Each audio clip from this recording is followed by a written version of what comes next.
Welcome back to TearRing Saga. We are well and truly in the frontier now. Last time we took down the traitor in our ranks, Zeeg. However, he was rescued by Carla, and now we're on our way to the Fire Shrine. And our last obstacle in our way to get there is this chapter. This chapter is the reason why most players put Renee on Holmes' route. That is, those who already know how the game works. Because this chapter is a Seas chapter, and it's warp skippable. It's quite easily warp skippable. But otherwise, the main gimmick is you have to wade through a gigantic swamp while being assailed by flying monsters, including tracker zombies. And the boss has Earthquake, which hits everyone on the map every 5 turns. It only has 1 might, but that is basically 16 damage to your entire party. And remember that you will be taking constant damage from the swamp as well. The swamp damage can't kill you, but it can easily put you into Harpy or Earthquake kill range. Now, do any of you summon? Doesn't look like any of you summon, but one of them also, this guy here has Black Hole, which is a strong cross-shaped AoE attack, and there will also be Reinforcement Witches for most of this map, and their job is basically to fly around and pick off anybody who is sufficiently weakened by the swamp. So this chapter is just kind of irritating on a whole lot of levels, and I can understand why a lot of people warp skip it. I'm going to try and not warp skip it, but we'll see how that goes. If I get frustrated, I might end up doing that. So, firstly, having a good flyer is definitely very useful here. They can fly over and try and take down the boss, even though Martel might not exactly do the best job of that. Okay, best spot for the flyer would be at the very bottom of the list, I think. Also, do not bring anybody armored to this map at all. If you look at this, Swamp Dash. Yeah, I'm not gonna even try and, just show that off for demonstration purposes or anything. You don't want to do that. Also, if you somehow, have Tom on this map, don't bring Tom either. Because that's equally bad. Actually, if I put Martel there, because that also starts quite close. I'm actually thinking of using the cutoff for this map. Because there's a lot of people that I simply do not want to bring here. Yeah, Swamp 5. Cavalry are gonna have serious issues too. But she can at least dismount. I think this is at least a possible set of characters to use, but something else that I think is quite useful are healing items, because you only have so many physic uses to go around.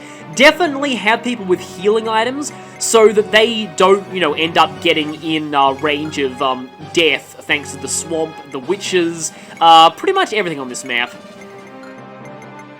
Okay, here we go.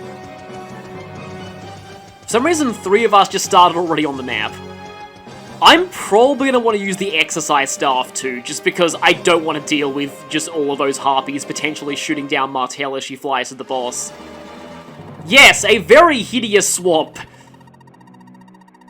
Okay, I guess that explains, where this came from.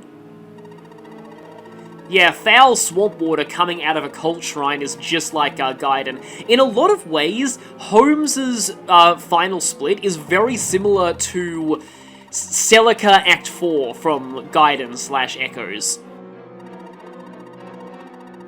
Marching on to a temple through territory with a lot of swamps, a lot of cultists, a lot of monsters. And a very twisted, dark landscape.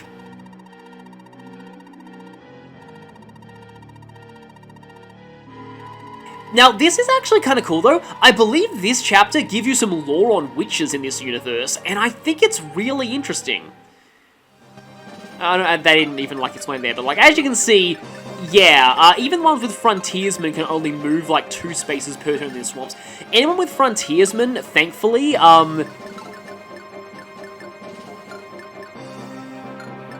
doesn't take any damage in swamps. But yeah, our mages can only move 1 space, you can only move 1 space. You can move 4 because you gain a lot of movement. And flyers are fine. And Holmes can move decently well, actually. In fact, I think... yeah, Holmes only has a 2 movement cost on Swamps, which is kind of a cool feature of his class. But yeah, most others aren't so lucky. I'm just trying to think whether I attempt to take down a few monsters before I use the Exercise Staff, or whether I should just go straight for the Exercise Staff immediately. But yeah, with the witches around, you absolutely cannot afford any weak links in your party. 24 and 5. Yeah, that'll do 19. That will finish you, provided that I do hits. Yeah, with the swamp damage in them, and Earthquake, the witches will easily pick off people, and this is also why you don't want to bring any armored units or Tom, because they will not be able to move on this map at all. They'll be stuck where they start, and the witches will just keep swarming in and picking them off. And the really annoying thing about the witches is that because they will prioritize people who can't counterattack, and you're likely to have at least one person on the field who can't counterattack, they won't die on the enemy phase, and that means that, like, if one witch doesn't die on the enemy phase, then it means you'll have to deal with 2 witches next turn, and so on. So the witches can easily just pile up if you're not careful. It's again, this is an annoying map, and as you go through the swamp and keep taking damage, you'll also have to deal with, again, constant assaults from witches, and also the Earthquake spell a little bit later in the map. Now, if she dismount... oh, I have all Lance on her, too. Yeah, she only has 1 move even dismounted, so there's no point in her dismounting here. But let's see if I can't clear things out a little bit with this staff. I had Renee on Runan's Route in my test playthrough, and that made this map a lot more annoying. One, I was absolutely forced to beat this map the hard way by slowly slogging through the swamp. Oh. You're not in range of anyone, are you?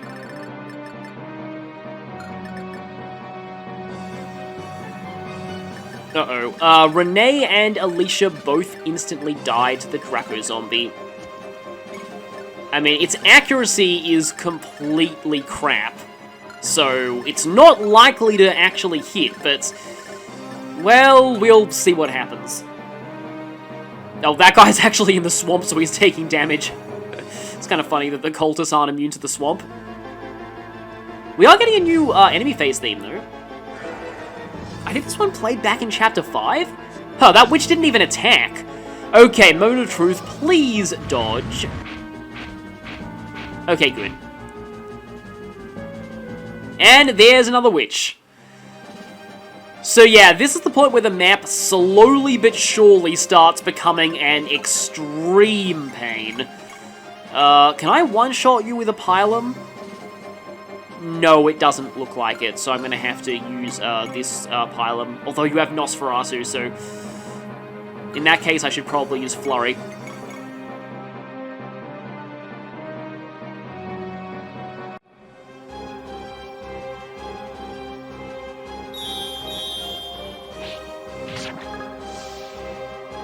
Hey, I can activate both Soul and Lunar in the same attack in this game. It's not in a lot of games you can do that. In fact, in Awakening, there's a priority order for skills like that. But and then in Fire Emblem 4, it's part of the reason why a lot of people don't like the Ira and Hulin. I think that's his official name now. They don't like that pairing because it gives them a bunch of skills that they can't exactly make good use of immediately. But I still really like it, mostly for story reasons. Though I've heard some people say that it's just kind of boring, because Hulin doesn't really get a lot of development.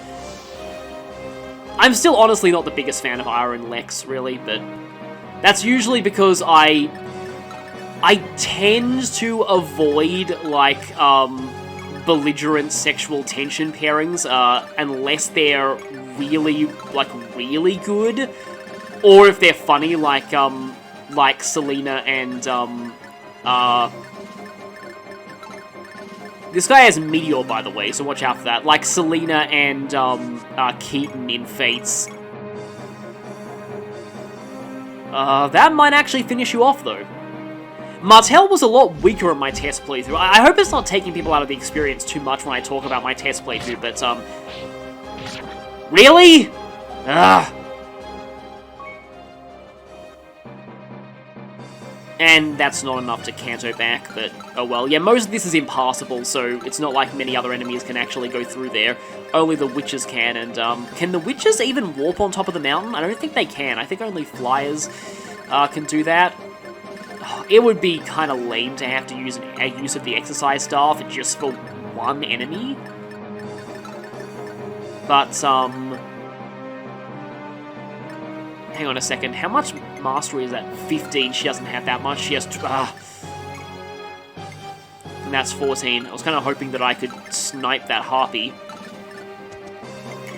Because if both the harpy and the witch attack the same person, that person may die. And that is not a sacrifice I am willing to make. I don't want to waste the exercise staff just for one enemy, though.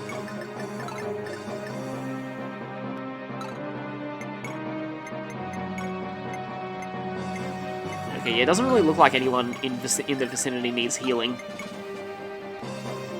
That guy's also too dumb to move off the swamp, too. It's kind of weird that they'd even put him in that starting position. And all of them just end their turns. Because no one is going to be near them for a very long time. You're attacking Yoda? I mean, I guess his resistance isn't that high, but still. That's kind of weird. I think Yoda does have his own unique version of the Sword Master. Although, actually no, so I think Sword Masters that look like him can appear in the arena. I may have seen that. But yeah, most of the playable characters who can promote to Swordmaster don't look anything like that when they promote. It's sort of strange. Okay, Harpy attacking Alicia. And it will die in return to Dire Thunder. There we go. Okay, I knew I shouldn't have used up an exercise staff. Which just keeps making it sound like I'm saying exercise. They sound kind of exactly the same with my accent. That's just kind of a thing.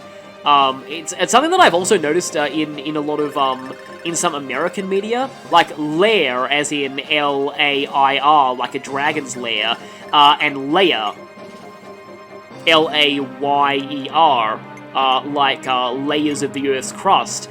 They're both pronounced pretty much identically in American English, and that is kind of that throws me off balance sometimes.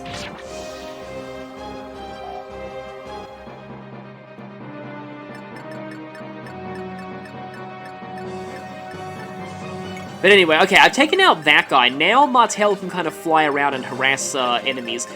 Basically, the goal, I think, with her is to get her to a point where she can take out every witch that spawns.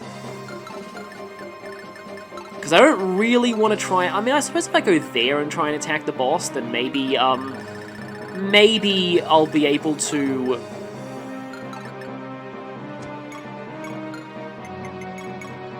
not risk that many counterattacks. Yeah, so I forget exactly where that lore dump on how witches work in this universe is. It might be at the end of the chapter? Or maybe you have to bring a certain person to this chapter, I forget. But it is really, really interesting, because it's not at all like how witches work in... I wouldn't say Gaiden, I'd say Echoes, because Echoes changed a lot of the lore surrounding Duma and Miller, and in a way that I personally didn't really care for all that much. But yeah, it's why I could say we'll get to it if I play Echoes, but I don't know if I'll play Echoes, like, maybe one day. It's a game that, like, it's kind of funny, like, I sort of think about it the opposite to how I feel about Fate's Conquest, in that, like, I love its graphics, presentation, art style, voice acting, writing. What? Yeah, maybe you guys are Gaiden witches with how weird your AI is.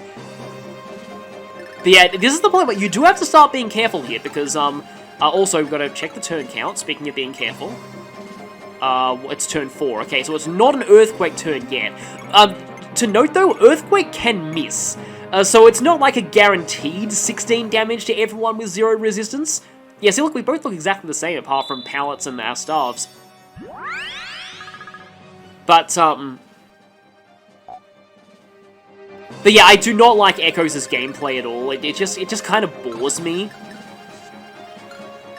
1, 2, 3, 4. She should be able to Kanto back if I do this. Though this thing does have Nosferatu. With a decently high hit rate too. But I can at least try this. I healed with... That's actually kind of bad. I should have done this before I used the physics staff. Because that happened, and now if both witches attack her, then she will die. But again, I'm pretty sure they can't teleport into the mountains. Or I could do 19 damage and... Okay, good, I actually do enough to finish you. So she does one round any witches that come out of there, but at the same time, she also needs to, yeah, I need to be sure that I heal her, otherwise that won't be good. Okay, this is the guy with Black Hole.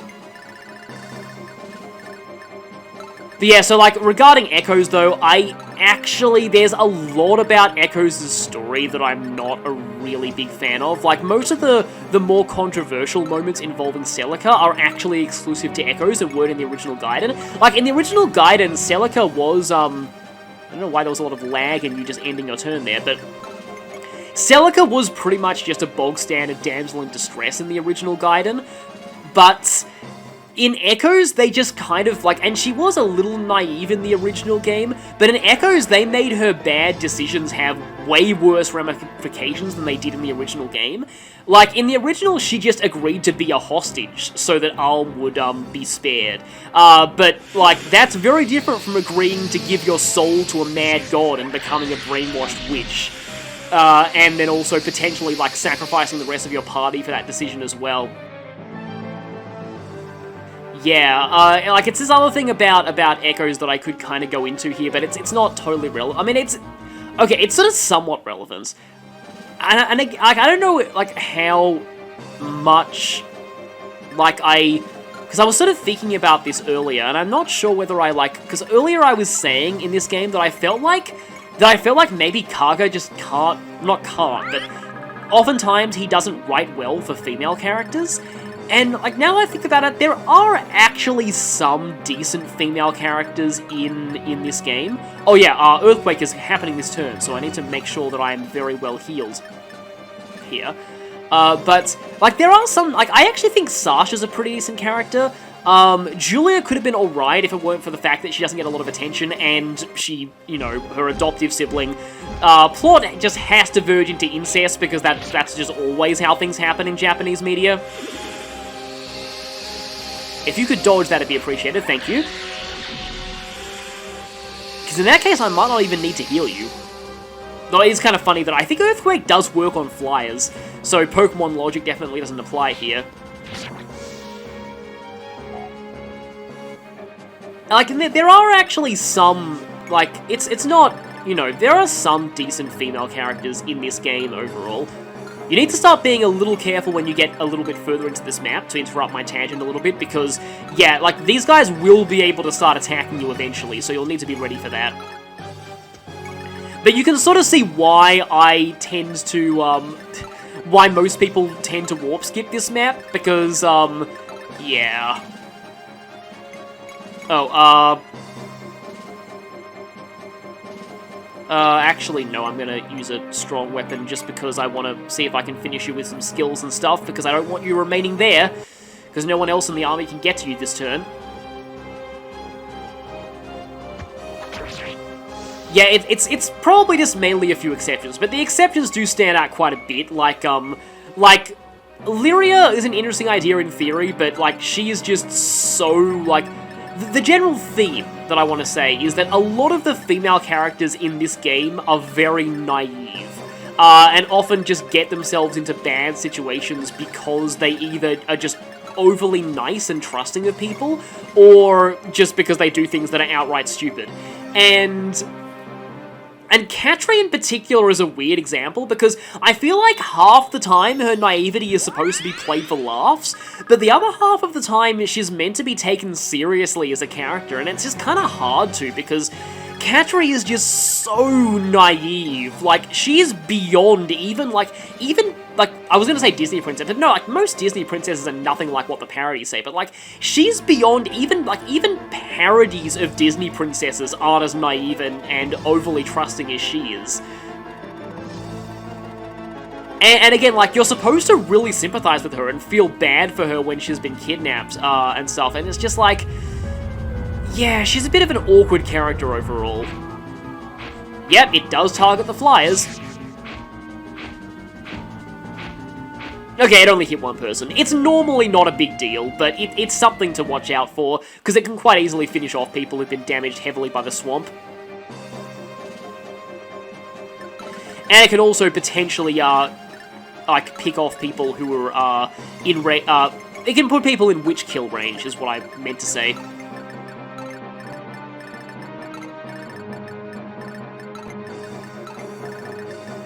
Like, I've seen some people say that, like, oh, like, Sheeta was a really good character, and then, like, the next, like, major heroine that Kaga did was Deirdre, or however you pronounce that, and she was just kind of not that great, being mostly just a walking plot device. I didn't really mind Deirdre, honestly, because, like, again, unlike some of the characters in this game, like Lyria and Katri, she doesn't, like, get herself into severe danger just out of complete stupidity.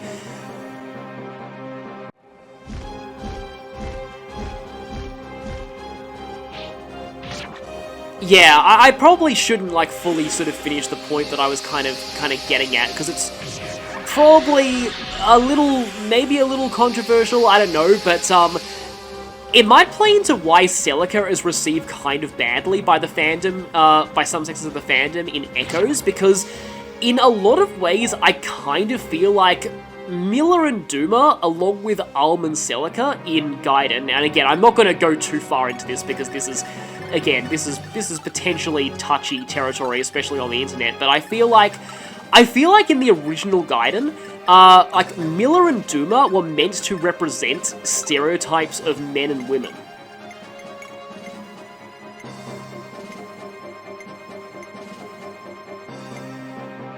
And, like, Miller and Duma were supposed to be that taken to extremes, and then Alm and Celica were supposed to be that done right. And maybe that's why, like, Echoes' plot maybe didn't age all that well for the remake. I mean, not so much the plot didn't age all that well, more so much that just Celica didn't really age that well as a character.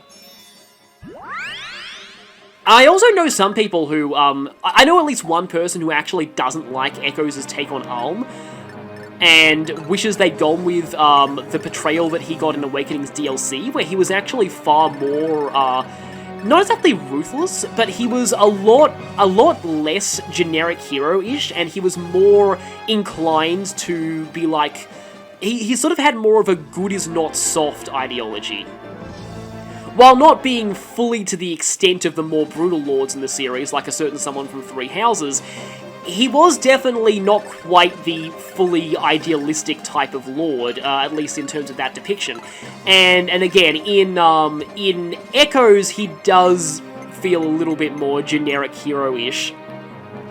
At least from what I remember. So yeah, this is where it would be kind of cool if I had a longbow that I could give Leonie, but had to give it up to get the better longbow, unfortunately. Is this an even-numbered turn? Because I do kind of have to watch out for Black Hole. No, it's an odd-numbered turn. But yeah, there are other aspects of Echoes' story that I'm also not a particularly big fan of. However, I also probably shouldn't talk about them here because I'm also not a fan of them for controversial reasons. But yeah, I'll just, sorry to kind of tease an opinion on something and then not say it, but,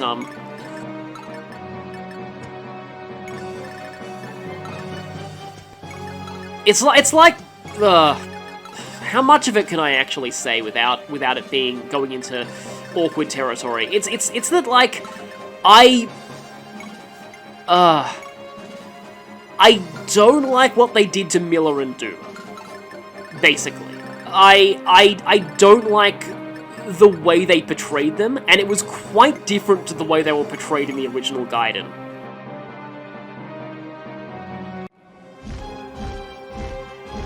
And it also ties into another thing, but I've already gone on this rant before in Silver Snow's Endgame.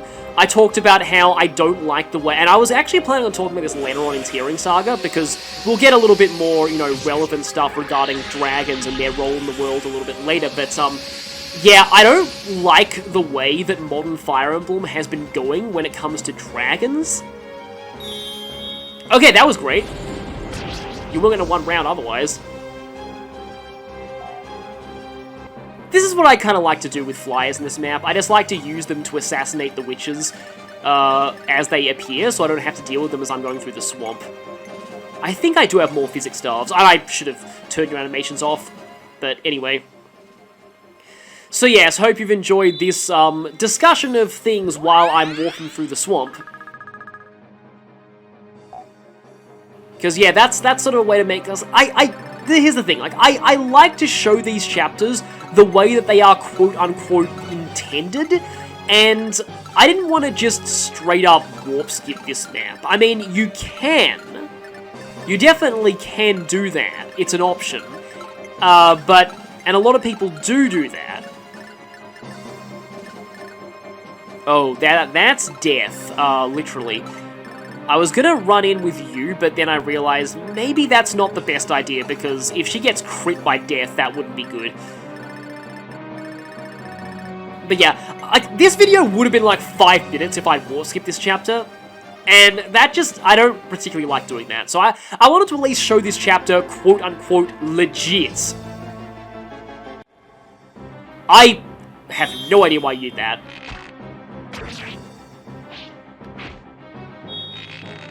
But maybe these are just, you know, untrained volunteers who are just kind of fanatically devoted to Gurzel and just don't care about throwing away their lives like this. The witches continue to spawn until turn 20, by the way. So yeah, that shows you just how long you have to deal with them. And now imagine this if you don't have the exercise staff. Okay, Black Hole is 2 to 3 range, which means that maybe... Oh yeah, there's a lot of death in there. Like, I could try and Brave Sword this guy. But I kind of feel like being able to counter-attack, because like with this I can counter-attack 3-range magic. And Holmes is so strong. I mean, oh, those are, that's just asking for that to be famous last words. Oh yeah, Holmes is so strong now. Nothing will be able to kill him. Just like a certain incident that happened on Critical Role. It's fine, we're basically gods, what can go wrong? Just... yeah, that was a moment that certainly happened. That's only 13 crit. And I think that is a one-shot too. Pretty sure that's a one-shot. My maths is getting like a little bit rusty. But, yeah, that's a one-shot. So I don't even have to worry about that death spell.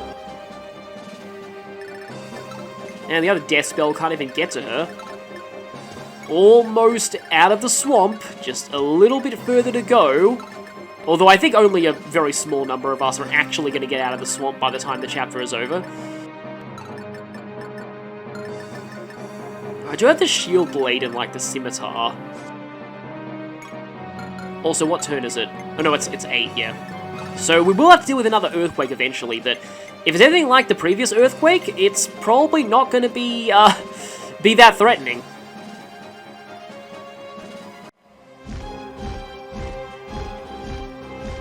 Regarding, yeah, the way that dragons are being depicted in the series, I have said this before, and I'll probably talk about it again later, but not in, like, super detail. But I do just feel like... when this game in particular, and in fact, it's interesting because this was the first, like, Saga game, because before this game, the only dragon girl in the series was Tiki, which is kind of interesting, because just how much of an archetype dragon girls have become in Fire Emblem, it's kind of hard to, like, comprehend the fact that at this point, it was just Tiki. The first, like, Tiki XP was Faye, and she was in FE6, which hadn't come out at this point. So it was really... so, like, all the shamans were the first dragon girls since Tiki. And the way they're being treated is very interesting, honestly. Like, Kaga even... there are even a few, like, there's some developer notes that Kaga left, and I haven't been able to read through all of them, but in one of them he was talking about the way that he was handling, like, the dragons, and, okay, maybe I did speak too soon with Hose. Maybe I did actually screw myself over. That would be really embarrassing. But he was talking about how, he kind of based the idea of the dragon tribe on kind of the dinosaurs and, like, sort of dinosaur myths, and about, like, myths of, like, a race that ruled the world before humans and eventually decided to leave, and then humans became the dominant species. And also, like, oh yeah, that was it. He also based some of the things, some of the dragon myths on these games, on legends like mermaid legends. There's a legend in Japan, apparently, according to Kaga at least, that if you eat a mermaid's flesh, you'll become immortal. And that, I think, that must have been where he got the idea for Bishop Gale from Fire Emblem 4, where he drank the blood of a dragon, and that gave him, like, superpowers, basically. I feel like that actually would have killed Holmes if it had hit. So I really hope this one misses. Okay, no, that was exactly 10 damage. So he's fine, at least for now. If there are any other, like, javelins and stuff in there. Well, there was, but for some reason it didn't attack Holmes. The AI in this game. If that Shadowlancer had hit, this guy probably would have gone for Holmes. But yeah, I actually almost did, like, completely ruin myself with Holmes here. That was really bad. And also, it would be turn 9, I think, now. Sorry, I'm going on a whole lot of different random topics, but yeah. Like, he based them all on various legends, but one thing that I thought was kind of amusing, though, from those developer vlogs, is that, like, he said something, like, about the whole dragon transformation thing. He said he actually had to say, oh, don't worry, it's not a Chuninbyor thing. So, like, one, the term Chuninbyor must have still existed even back then, and, two, like, I guess people think that having dragon blood and transforming into a dragon is a Chuninbyor thing, which, I mean, it probably is. Because a lot of the time it's sort of about, it's just kind of interesting just how long that phenomenon has been around, and just how much I can't believe I didn't realize, maybe I should actually heal Holmes before I do anything else. I was like, oh, Holmes is not going to need a fruit, he'll be fine. He has a ton of HP and his stats are insane. But yeah, it's sort of like about fantasies, and a lot of them kind of get hooked on, like, fantasy RPG kind of terminology and sort of universes. But they haven't really started to show up, like, as characters in media until like, around the 2010s, even though they've probably existed for longer. But the thing about the Chuninbyor archetype as well is that, wow, I'm going on a whole lot of very weird tangents in this video, I just realized, but, is that, like, in a lot of ways, I actually find that, like, translating it as edgelord makes a lot of sense, considering that it's, like, usually a kind of thing that teenagers do when they sort of want to feel special and want to stand out and just be cool and stuff. So, like, I've seen some modern works that do translate it as edgelord, and, like, honestly, I actually agree with that translation. I think it's a very good translation. But yeah, wow, that's a kind of off-topic thing. But yeah, the whole, like Kaga, it feels interesting that Kaga felt the need to justify himself about the stuff that he did in these games involving dragons, though. And he felt the need to just clarify that it's not a Chuninbyor thing, it's just, yeah. Really interesting and also kind of weird. I don't know, like, how accurate is Death against Leonie? No, that's pretty high. I don't think I want to risk it, really. But if they all attack Holmes, then that could also be... He does have 60 Avoid. But... I mean, some of them may go for Samson, though. Just kind of wish Shigen was closer.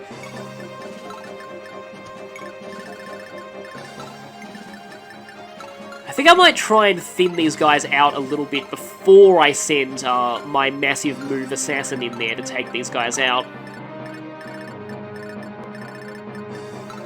But yeah, the dragon stuff, what I was kind of going is that Kaga sort of had different ideas in mind to what would later happen when it came to dragons in the series. Not so much through things like Binding Blade and Sacred Stones and stuff. Like, they kind of use the same ideas with dragons, really.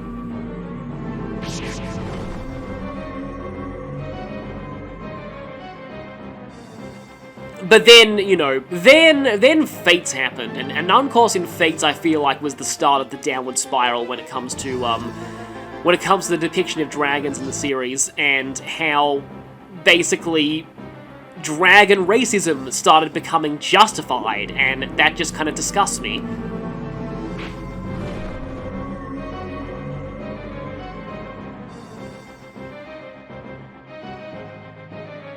And then it all culminated. Well, and yeah, that's part of why I didn't like how they depicted Miller and Duma at all, because like, yeah, they basically say, oh yeah, well, they went mad because they were divine dragons, and all divine dragons go mad eventually.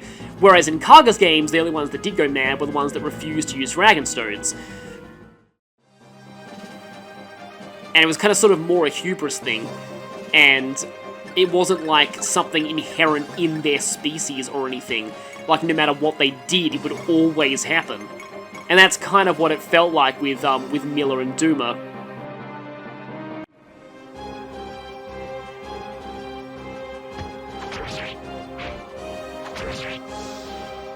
And then again, like, it culminated in eventually a certain path of three houses treating dragon racism as not only totally justified and a reason for condemning them as evil monsters that are beyond redemption, but also as a good thing for the future of the world to commit genocide on them. I mean, technically on that route, genocide against them is optional, because there are some in side quests you don't have to kill, and you can spare a few of them, but it still just really disgusted me overall. And I kind of promised myself I wouldn't talk about that anymore, but, yeah. Anyway, it's just, like, you always have to be careful when you're depicting fictional species like that, because if you're not careful, like, you can end up accidentally looking like you're justifying racism.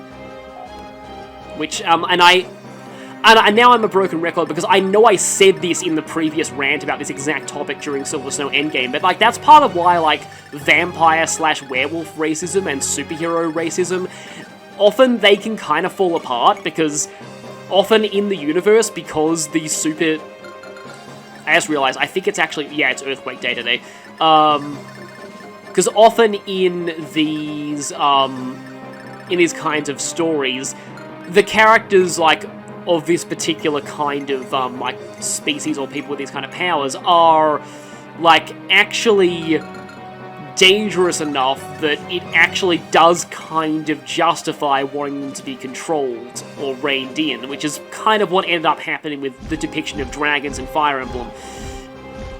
And that's when it starts getting a little bit uncomfortable. In it, like, oh, this racial group really is dangerous, so it is okay to be racist against them.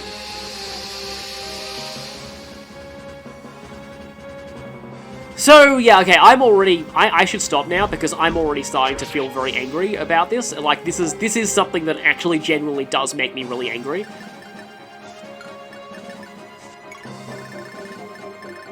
But at the same time, like, I'm not trying to say, oh, the modern Fire Emblem games are racist and therefore bad. Like, no. Obviously, there was no intention there or anything. I just, I sort of want to see, like, the dragons portrayed a little bit better in some of in any new games that come out, but, like, at the same time, like, you know, definitely wasn't the developer's intention or anything, so it's, yeah. It's not what I'm, you know, trying to say at all, but anyway, I was going to give that rant later, but I had to give it now, because this chapter is long and tedious. Oh, you attacked Yoda. Yeah, like, look at these hit rates that enemies have against him. Has he even been hit this entire playthrough? I don't know if he has. Huh, I guess Yoda's one of the few people who, when he uses Draco, he doesn't, do a leap. And it's called Rising Dragon in Japanese, so it's supposed to involve that leap, but anyway. Yeah, this went into a whole lot of weird different topics. That's probably not going to kill anyone. Yeah, Earthquake, I think, did exist in Gaiden in some capacity to bring things back to that game.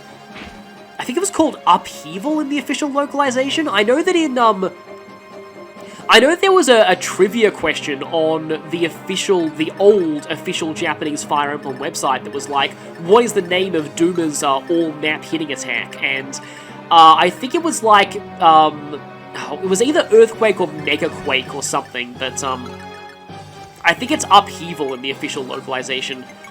And Luna one-shots you with no risk of a counter, so I'm just going to do that just in case. We should be almost done with this map. Astro with the Lunar Sword is basically guaranteed death to anything, so that's pretty much how Yoda works. He's like an enemy dies button.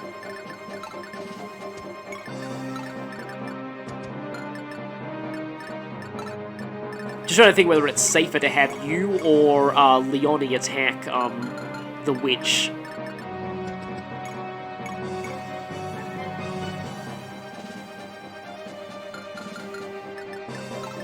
Well, actually, before I do anything else, I'm gonna see if I can just, that doesn't actually kill you, but it does probably put you into kill range for Martel, which means I do have to have either Samson or,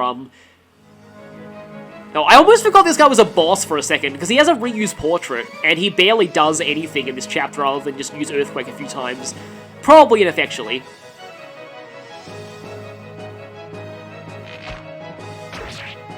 Okay, down to 9 HP.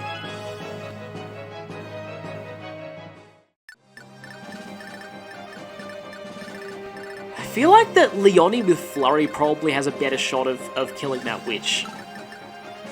But first... Oh, I only have 52 hit. Oh, because he has Earthquake equipped. That's why he, yeah, he'll equip Death on his next turn, though. But this does give me an opportunity to attack and then Kanto. Without risking Martel. I guess I can try this. Or I could, like, maybe activate Terror and ignore his terrain? I still don't fully understand how Terror works when it comes to ignoring terrain bonuses. But, well, we got him anyway. And so, I guess I can say this now. Sorry, but I can't perished right now. Ike still has the best boss dialogue of probably any character in the series. Yes, I know Three Houses has some good boss conversations, but none of them dethrone Ike. Ike has the best boss dialogue of any character by far. It's just so good. Although I feel like a lot of it was actually localization embellished. I feel like he wasn't nearly as snarky in the Japanese version. Because he isn't as snarky in Heroes, and that might show that a lot of his snark was added in the localization. Yeah, with 0 attack speed, you probably won't be able to hit me twice with Nosferatu by the time I'm finished with you. Just kind of hoping, though, that, oh, that's annoying. Did I just kill Leonie? Is she gonna go twice before you go once with her, flurry attacks? Okay, she is gonna go twice, good. There we go. And Samson can take out the last remaining enemy. So I did have a few close calls now. If she gains movement again... Oh, yeah. Not likely, but it would have been kind of funny if she did gain movement again. Wow, yeah, this map went on for way longer than I thought it would go on for. Yeah, most people warp skip this. I just wanted to be one of the few people to show this chapter being done quote-unquote legit. More defense is good. And yeah, I don't really need to bother with doing anything else because swamp damage can't kill you, so there's no remaining threats here. I can just wait and see his next turn. Which will then take us straight into Holmes' next chapter. Oh, another witch. Well, I suppose Zeno can finally attack something. I think he attacked like one thing before. But yeah, he should be able to do this. So yeah, a whole lot of weird rants in this chapter, but it mostly consists of just slogging through the swamp. It's kind of like a desert map if the desert hurt you every turn. So even worse than a desert map.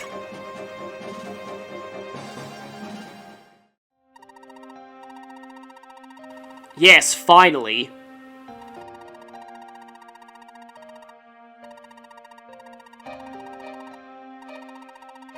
Yeah, this is going to be the lore drop on witches, and this is actually the thing that got me into that giant tangent about Gaiden that led in all those other directions. So, this is actually how they justify witches in this game. And like I said earlier, I like this a lot better than the justification in Echoes. So that they warp directly into enemy lines because they are indoctrinated into being suicide fighters.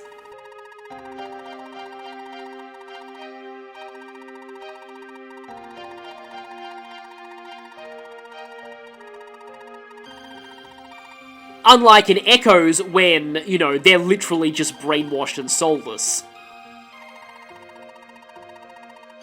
And it makes sense that Shigen is emotional about this, because this is Shigen's homeland, and just seeing just what it's been taken over by.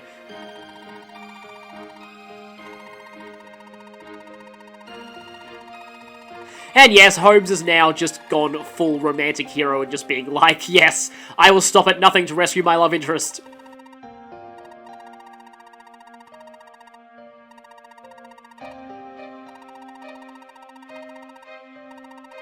But we are stopping the cult of Gurzel as well.